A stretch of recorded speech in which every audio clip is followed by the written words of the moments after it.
That is what needs to happen to break up the orthodoxy that comes from the veneer of authority, and then you're not allowed to challenge something.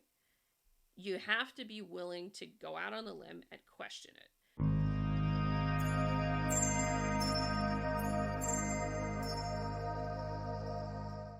So this caught my attention from the Heterodox STEM SubStack, which I encourage you to go into because,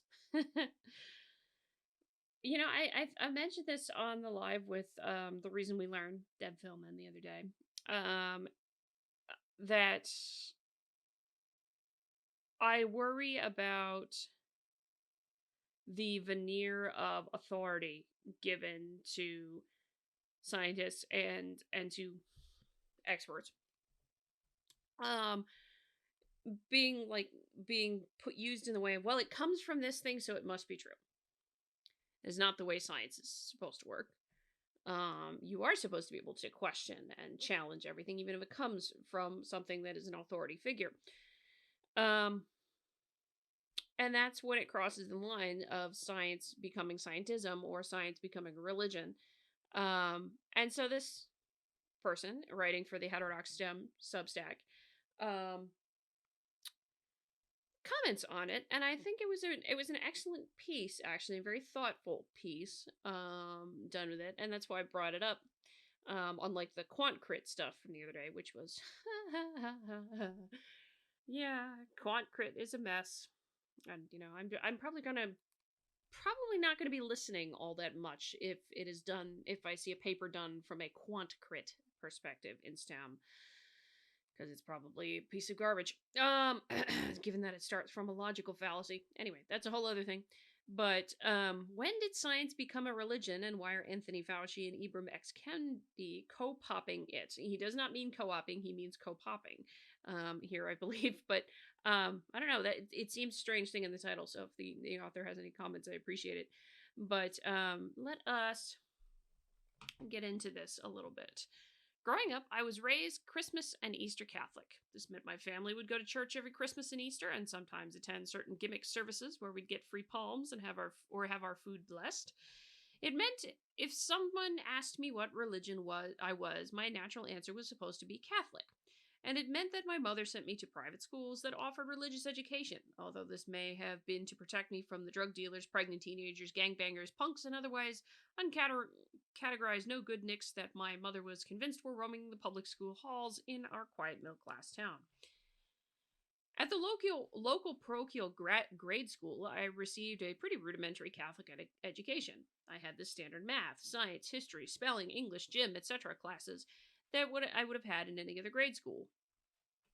I also had religion class each year built somewhere into the curriculum. In those religion classes, the other students I had learned kid-friendly Bible stories, and I learned kid-friendly Bible stories, prepared for communion and confession, and learned some trivia about Catholic faith. But in the interest of not upsetting anyone or angering someone's parents, even the nuns tended to avoid taking a strong stance when tough questions like whether someone's mom and dad were going to hell because they were divorced, or whether all dogs really did go to heaven. In stark contrast to the nominal cafeteria Catholicism in which I had been raised for much of my childhood, however, the Opus Dei affiliated prep school I attended from 8th through 12th grade never wavered or waffled on matters of faith. There, the Catholic faith was the Catholic faith. There was a Bible. There was a catechism. There were papal encyclicals, which, if you don't know what a papal encyclical is, it's basically a letter or a book or something along that line written by a pope. Laudato Si, which is Pope Francis's encyclical on climate and the environment. That's an example. If you had a moral or theological question, odds were there was an answer, and the answer was the answer even if you were upset by it personally. In fairness to my high school alma mater, I probably received a better education there than many young people receive in college today, especially if they go to the standard liberal arts route. We read a representative chunk of the Western canon. My junior and senior classes were taught at a college level. Many of the teachers were well educated, several had PhDs or master's degrees in their fields, and were incredibly well read in multiple others. Most seemed to be genuinely decent people who appeared to care about their students. Unfortunately, though, the devotion of my former high school and its faculty to the Catholic faith could also place limitations on the boundaries of intellectual debate. And that does happen with zealous religious practices. as much as it does with the zealousness of the woke. And that's actually what he's about to get into with this. So let's see. Let's see. Let me go down a little bit further. Furthermore, going beyond at what at times could be a restrictive intellectual environment, this atmosphere of dogmatism and orthodoxy, where all roads led to Rome, ultimately engendered a social environment where those who found themselves challenging the Catholic faith too openly were subject to a degree of bullying and ostracism by their peers, which definitely sent a message to anyone questioning their faith, reluctant to stand for morning prayer, or expressing views contrary to those of the church or on any number of social issues. In fairness to my alma mater, though, they never condoned this kind of bullying and ostracism. Indeed, while I went to public schools myself, I was also a catechist, actually, and a teacher in the night school, actually, for the local Catholic church in my neighborhood, in my town where I was growing up, and we never tolerated that mess. We never, ever tolerated that mess of bullying, what have you. It was shut down pretty damn quick. I'm not even sure the faculty and administration knew the extent to which it was going on, but it was going on, and students felt justified when engaging in it. Yeah, there is that. I can understand that. We did our best to shut it down, and sometimes you know, and sometimes you don't know. It's kind of why saying something about it is important. Since graduating high school, I've spent considerable time in academia, earning master's degrees in both experimental psychology and biology. At present, I am in a PhD program where I do mostly computational research on relationships between different microbes and their hosts.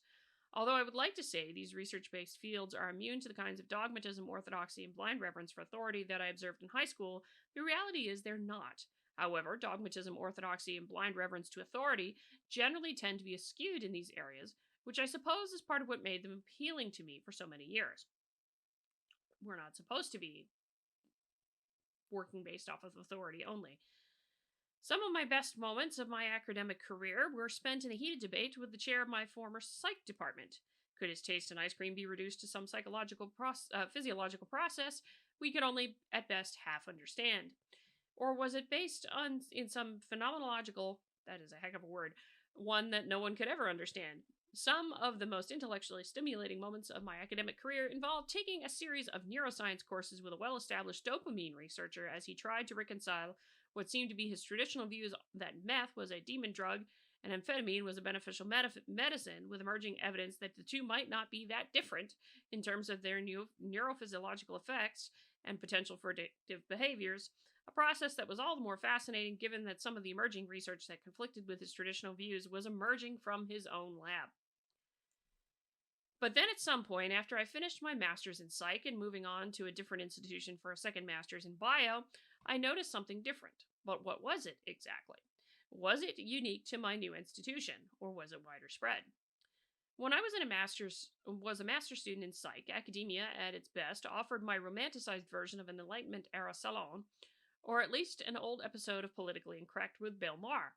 It was a place where an intellectually diverse group of people could freely exchange informed ideas and opinions without worrying about whether doing so would run afoul of established authorities or traditional views, as long as they could provide evidence to back up their stance. Now, though academia is slowly coming to resemble an overly simplified description of la terreur. Of course, I was familiar with the cautionary tales of Brett Weinstein and Deborah Soh. Brett Weinstein, part of the Dark Horse podcast. Brett had a heck of a time with the Evergreen State College. If you might recall, Benjamin Boyce has a whole thing on his channel about that. But the Evergreen State College affair was an absolute disaster. Of course, I knew that if I asked a tough question, like how many sexes are there. Of course, I knew if asked a tough question, like how many sexes there are by a freshman in an intro biology lab for which I served as TA, the proper response was at minimum to waver and waffle. But even casual conversations, especially those with younger professors, were becoming increasingly tense, even when those conversations were seemingly on trivial topics. Could showing too much appreciation for Quentin Tarantino's Kill Bill or Wes Anderson's Isle of Dogs without acknowledging their problematic elements of cultural appropriation cost me a letter of recommendation. Could questioning whether an author's race should be taken into account when distributing literary awards for genre fiction get me kicked out of the lab? I honestly didn't always know. And that's the thing that bothers me with a lot of the stuff that we're talking about now, with the wokeness getting into STEM. And I think of Dorian Abbott's cancellation from the MIT Carlson lecture. It was all over stuff that had nothing to do with their work. All over stuff that had nothing to do with their work. And like it's one of the reasons I can't stand DEI statements is because, for one thing, there is no evidence to support that they do anything good. There is no evidence to support that they actually help and achieve anything. So why we're even bothering with them is a whole other question. But the thing here that got me was oh, you know what? Let me go down. There we go. The thing that got me with that is just like, well, you're filtering for ideological viewpoints in this, and that is not appropriate ever to filter for ideological viewpoint, particularly when it's a viewpoint on something that has nothing to do with your job, or at least shouldn't have anything to do with your job. Let's get into this a little bit more. And then it happened, the year of COVID-19 and the death of George Floyd. In response to COVID-19, many universities adopted policies of online learning, social distancing, masking, testing, and eventually compulsory vaccination for COVID-19. As I described in an article for the Brownstone Institute, early on, I remember a number of faculty and students in my own biology department expressing some level of skepticism toward these measures, but eventually many seemed to fall in line. Despite the scientific training of my peers and my professors, discussion on matters related to COVID ultimately started to come down to what does the CDC have to say about it, or did Anthony Fauci previously comment on it? If the answer was yes, any further discussion or debate would often come down to, can you believe there are people who actually don't believe in science? I hate that phrase. Believe in science. Science is not a matter of belief. Why? Because it is a process by which we get at the truth. And it does not provide you a moral compass. It is about evidence and reason. There is no such thing as belief when it comes to science. Sorry. And that's why this kind of priestly thing where we've been elevating certain authorities to a higher level that you can't question them is a problem. And that's kind of what he's pointing out to here. CDC says something on it, or Anthony Fauci commented on, well, we have to go with that. No, we don't. No, we don't. For really scientists, you really don't have to go with that. Following the death of George Floyd, many universities released self-flagellating DEI statements and promises to do better. As I described briefly in an article for the College Fix, the then chair of my department, quote, sent out an unnecessary but seemingly heartfelt email condemning Floyd's death that ironically resulted in him getting, quote, publicly scolded via mass email by a graduate student because he failed to use this opportunity to call for more race-based hiring and mandatory in-person anti-racism training within our department. Despite what I thought was STEM's commitment to objective reality based on quantifiable evidence, or more practically, a commitment to strong publication records and successful grant proposals, discussion on matters related to DEI and just basic departmental operations started to come down to what did one of the folks here from our last DEI seminar have to say about it, or did Ibram X. Kendi comment on it in How to Be an Anti-Racist? If the answer was yes, any further discussion or debate would often come down to, well, of course I support DEI. Again, I've said this many times when I've been talking about it with others at this point, that there are a heck of a lot of thinkers related to this stuff that doesn't have anything to do with the dogma that is DEI currently that really needs to be defunded. I think there's frankly no place for this, and I think, as I've said in other videos on this channel, critical race theory and by extension DEI, because that seems to be the primary thing by which DEI is done at this point. Yeah, it's utterly anti-science. It has no place. It has no place at all in science, and certainly not in STEM, and should be rejected outright. But this is the thing that's happening, and you wonder why. And I've been thinking on this for a while, and we don't stop being busy people. Just because we're scientists and we're PhDs or master students or what have you don't stop being busy people. And often when you're getting into a PhD, you're getting into a very specialized corner field of knowledge that you're cornering for yourself, or that you're working on. And that's sometimes to the exclusion of all others. You end up being less well read in other things because of it, unless you take time to go read through it and be diligent about it. And that's what I've tried to do myself related to the topic of postmodernist and woke and what have you, and thinking about other things in other ways that are not DEI as it currently is. Because like I said, I think DEI should be defunded. But that's a whole other kind of can of worms. But anyway, this is again an orthodoxy, and we do have a tendency, we've promoted for a very long time, I think, in this country, the notion that the experts, the experts are amazing. You can't do much without them. You have to put that, they're up on a pedestal and you can't question them. That is antithetical to the normative principles of science, that you can't question the scientist as a general public, because of communality. Scientific knowledge belongs to all, and the principle of organized skepticism, that you do challenge and question everything, and that also with universalism, political affiliation, professional affiliation doesn't matter. You can question anything, you can challenge anything, and any claim can be subject to rigor, subject to rigorous analysis and what have you, and evaluation and testing with logic and reasoning, proofs and evidence, analysis, and all the way down the line. So this thing where we've decided to say, because these are figures in authority or figures in certain places, you can't challenge them, is a problem. It doesn't allow for the creative thinking to be done to solve our most complex problems. And it does push towards a sort of orthodoxy and rigid thinking that would lead you to being stuck with this kind of stuff, where you're just like, oh no, Kendi said it, therefore it must be true. No. Kendi has so many logical contradictions when with his stuff, and others have pointed that out. I don't need to necessarily dive into it here. But like I said, with quant crit stuff, funded by your taxpayer dollars, by the way, that is entirely premised on a logical fallacy.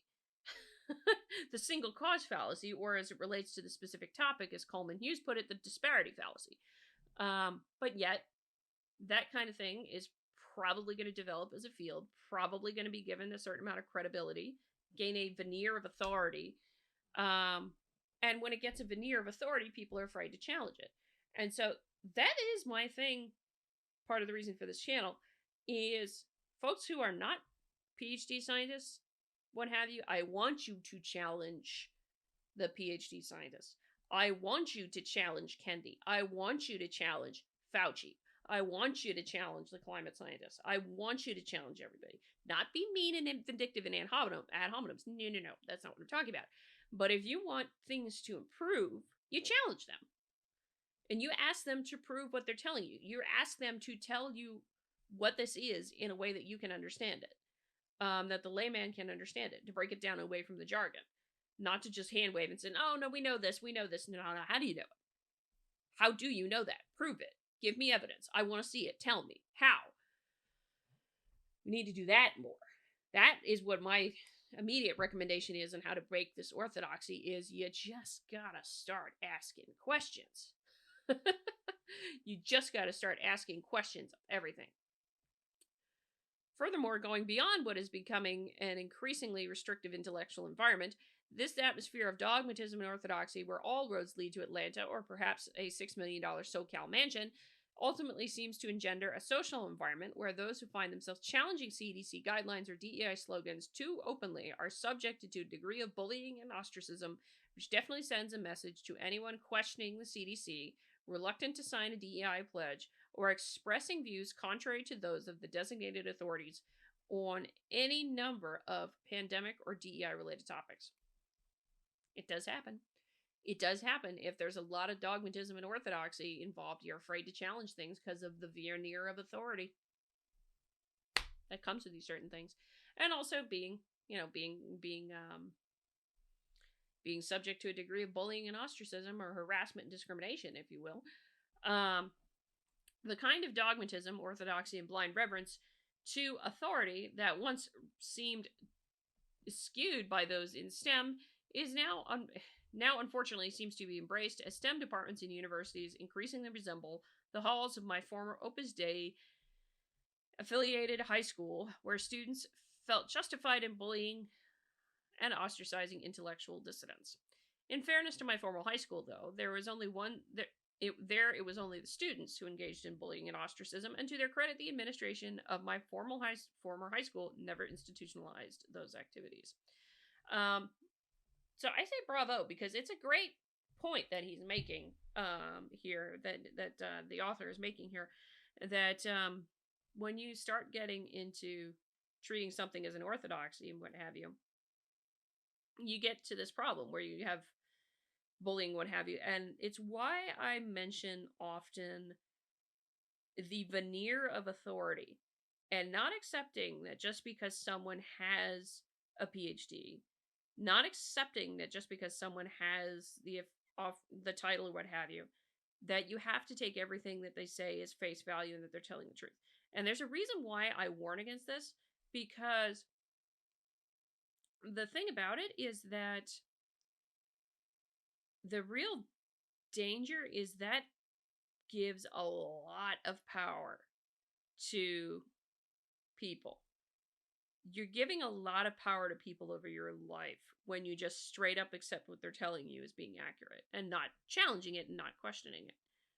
And I would very much prefer, and I very much encourage, to do that, to challenge those authorities that you see, who have the expertise in their respective fields. Challenge them.